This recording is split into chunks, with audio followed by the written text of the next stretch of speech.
Kikosi cha JWTZ cha kutoa kauli kali ambayo imetikisa Tanzania. Hujambo na karibu. Jeshi la wananchi wa Tanzania JWTZ limetoa tamko rasmi likiwatoa wasiwasi wananchi kuhusu nafasi yake kwenye masuala ya kisiasa. Kupitia idara ya taarifa ama ya habari ya jeshi, limeelezwa kuwa JWTZ linaendelea na jukumu lake la msingi la kulinda mipaka ya nchi na kudumisha amani bila kuegemea upande wowote wa kisiasa.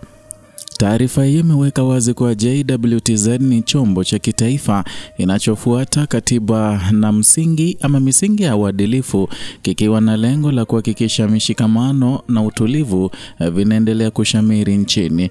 Jeshi limewataka wananchi waendelee kushirikiana nalo katika kulinda maslahi ya taifa na kusisitiza kwa mshikamano wa wananchi na nidhamu ya kitaifa ndio msingi wa amani na maendeleo. Kwa mujibu wa taarifa hiyo, JWTZ linabaki kuwa jeshi linaloegemea upande wowote wa kisiasa, jambo linaloongeza imani ya Watanzania bila kujali tofauti zao za kiitikadi.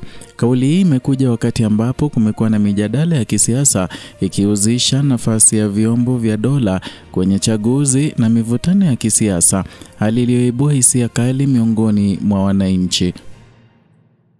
Kwa miaka mingi JWTZ imekuwa mfano wa nidhamu na uzalendo, likishirikiana kama operesheni muhimu za kulinda mipaka, kuimarisha usalama wa ndani na hata kushiriki katika kulinda amani kitaifa. Historia yake imebaki kuwa nguzo ya mshikamano wa kitaifa na heshima ya taifa katika medani ya kimataifa. Wachambuzi wanasema tamko hili ni muhimu kwa sababu linatoa uthibitisho wa kuendelea kwa misingi ya kikatiba ya jeshi ambayo inalenga kulinda taifa na sio kushiriki katika siasa za ushindani.